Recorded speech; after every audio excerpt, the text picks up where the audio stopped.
नमस्कार मंडळी, food with mamma मध्ये तुमचे स्वागत आहे. आज आपण खूप छान रेसिपी बनवत आहोत.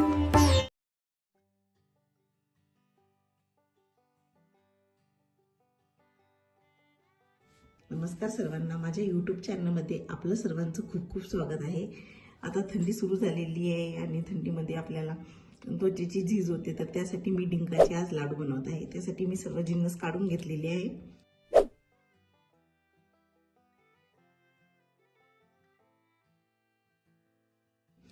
तर इथे मी किसलेलं खोबरं घेतलेलं आहे. साधारण 1 वाटी हे पिस्ता आहे. इथे मी थोडेसे बदाम आणि अक्रोड घेतलेले आहे. साधारण 1 वाटी ही काजू आहे आणि ही खारीक आहे, ही पिवळ्या रंगाची खारीक आहे. इथे मी त्या जोडीला मखाने घेतलेले. साधारण ही अर्धी वाटी म्हणजे 1 मोठी वाटी मखाने आहे. इथे मी फ्लॅक्स सीड्स घेतलेले, जवस. इथे मी तीळ घेतलेले आहे. चिया सीड्स आहे आणि मला साधारण अर्धी वाटी इथे चारोळी घेतलेली आहे. ते साधारण मी तर 1 पाव गाईचं तूप घेतलेलं आहे. हे रवाळ तूप आहे. साधारण 200 ते 300 ग्रॅम मी इथे हा डिंक घेतलेला आहे. असे क्रिस्टल फॉर्ममध्ये आहे. इथे आपण साखर वापरणार नाही, गूळ पण वापरणार नाही. त्यासाठी मी इथे काळे मनुके, हे साधे मनुके, हे खजूर घेतलेले आणि हे अंजीर.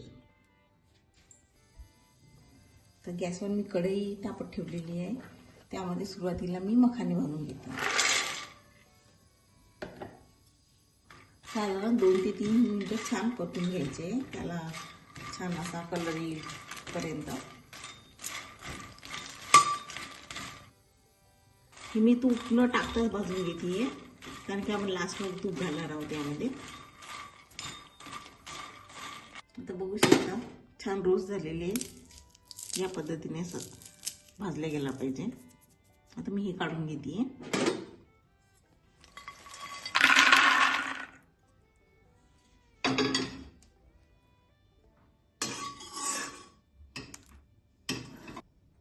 आता मखाने छान भाजून झालेले. आता मी हे किसलेलं खोबरं भाजून घेते छान. साधारण 1 ते 2 मिनिटं लागतं. खोबरं लगेच भाजलं जातं. बघू शकता कलर चेंज होतोय. फक्त थोडं मॉइश्चर काढून म्हणजे हे करायचं, ड्राय करून घ्यायचे. तर थोडं ओलसर असेल तर लाडू आपले जास्त दिवस टिकत नाही. बघू शकता खोबऱ्याचा कलर चेंज होतो, जरा तपकिरी कलरचा. आता हे पण मी काढून घेते.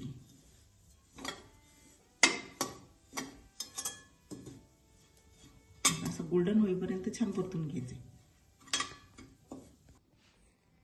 आता हे मी काढून घेते यामध्ये.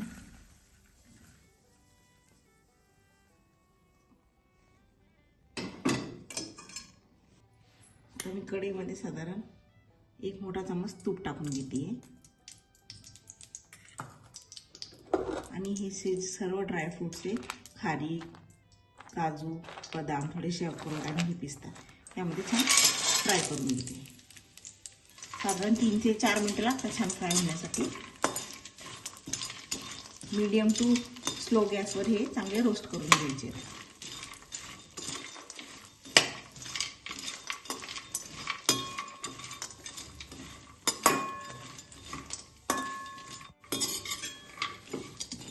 छान परतून घ्यायचं हे खमंग होईपर्यंत.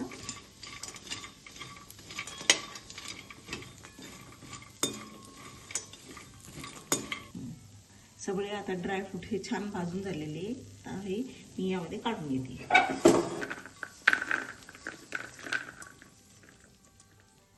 आता त्या सेम कढईमध्ये मी साधे बदाम, काळे मनुके आणि हे अंजीर आणि खजूर टाकून घेतले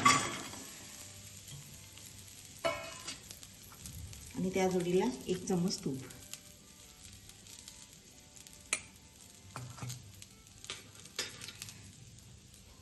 आणि हे छान परतून घ्यायचे मस्त. बघू शकता तूप छान मेल्ट होते.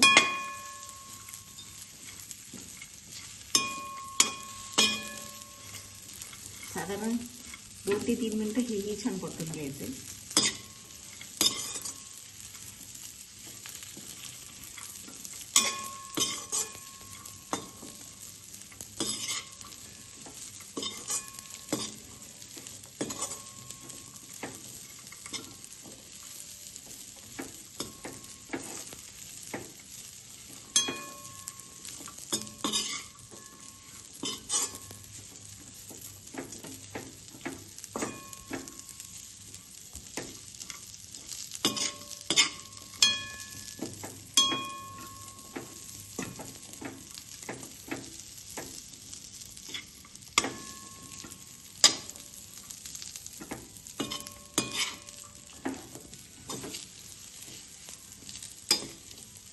या पद्धतीने छान भाजून घ्यायचे हे.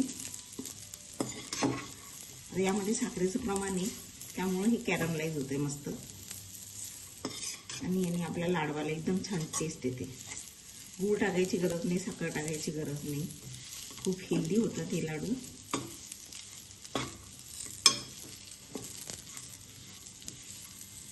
तर बघू शकते याचा कलरही जरा चेंज होतोय. अजून मी 1 मिनिट हे परतून घेते. याला कंटिन्यू परतायचं म्हणजे खाली चिटकणार नाही असं. या पद्धतीने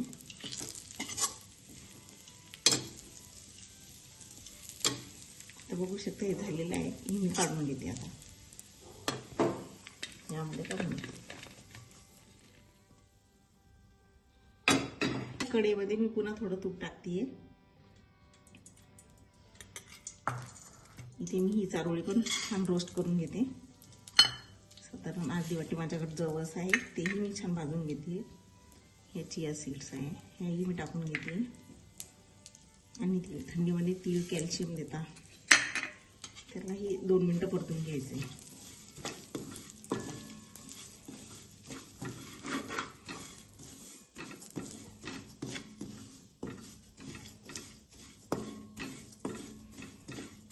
तीळ चांगले तडतडायला लागले की गॅस बंद करून हेही काढून घ्यायचं. तीळही छान तडतडत आहे बघा. मस्त भाजून झालेली चिया सीड, सेसमी सीड आणि चारोळी.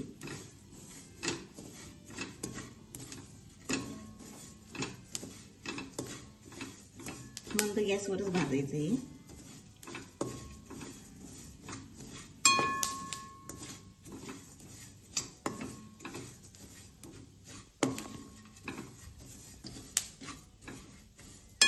ती आता रोस्ट झालेली काढून घेते मी आता याच्यामध्ये, भांड्यामध्ये.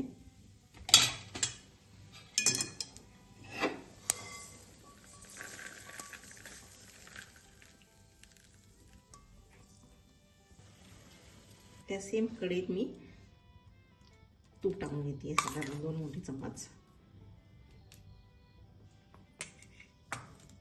तूप चांगलं वितळू द्यायचे आणि त्यामध्ये आपण हा डिंक छान तळून घेऊयात, थोडा थोडा करून.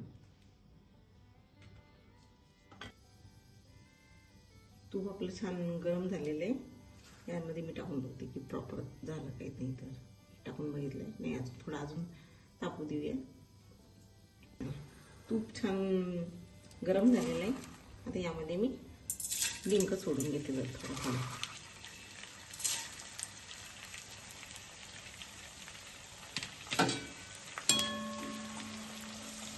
छान फुलून वरती येतो बघा.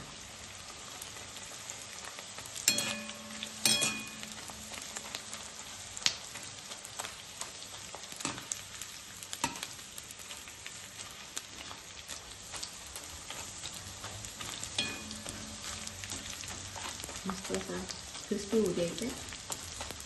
मला एकदम लाईट होतं. थंडीमध्ये डिंक खूप हेल्दी असतो. हा काढून घेते मी.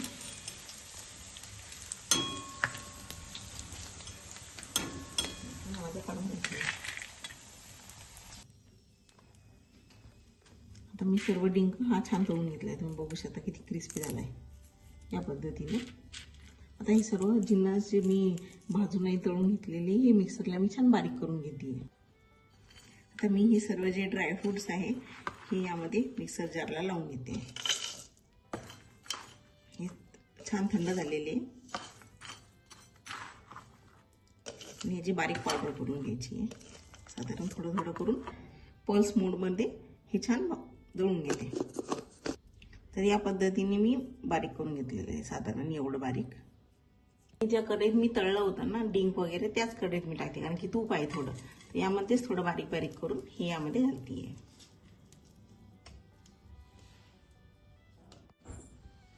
आता मी सर्व ड्रायफ्रुट्स हे छान ग्राइंड करून घेतलेले या पद्धतीने.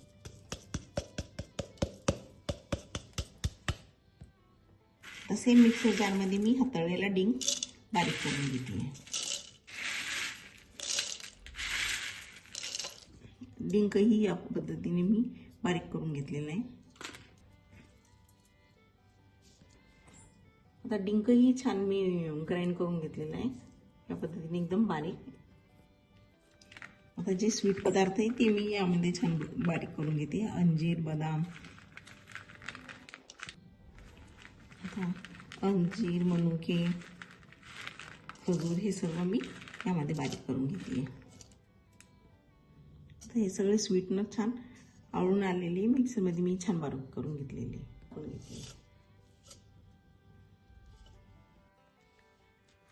आता सगळे जिन्नस हे गार झालेले आणि छान बारीकही करून घेतले मिक्सरला. आता हे सर्व एकजीव करते म्हणजे आपल्याला लाडू बांधण्याला सोपं पडेल. सर्व एकत्र करायचे या पद्धतीने.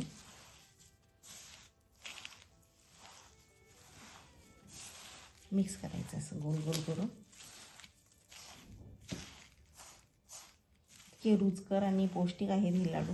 लहानांपासून मोठ्यांना सर्वांना आवडेल. ह्या थंडीमध्ये तुम्ही हे नक्कीच ट्राय करा. अतिशय पौष्टिक आणि स्वादिष्ट आहेत. यामध्ये आपण सर्व सीड्स पण घातलेले आहेत त्यामुळे अजून हे खायला मजेदार लागतात.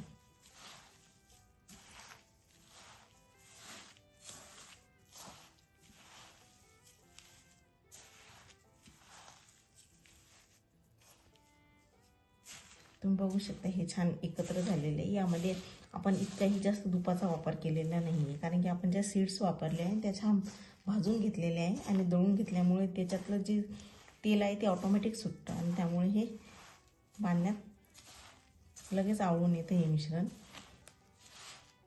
साधारण 1 ते 1.5 किलोचं हे मिश्रण आहे. यामध्ये मी अर्धा पाव तूप टाकलेलं आहे.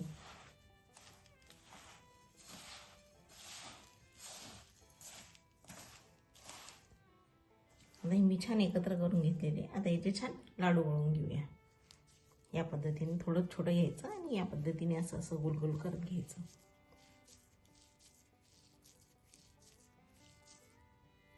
हे असं असं करायचं म्हणजे त्याला छान आकार येतो.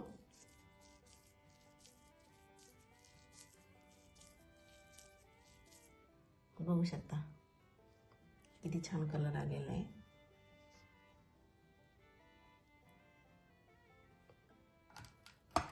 आता यामध्ये सर्व एक एक बनवून घेते मी. तर आपले सर्व लाडू आता रेडी आहे. बघू शकता साधारण 1 ते 1.5 किलो हे लाडू झालेले. हवाबंद डब्यामध्ये साधारण 1 महिनाभर टिकता. रोज एक खायचा. यामुळे तुमची इम्युनिटी छान राहील. थंडीमध्ये तुमची बॉडी आतून गरम राहील. तर अशाच नवनवीन रेसिपीसाठी माझ्या चॅनलला सबस्क्राईब करा. थँक्यू.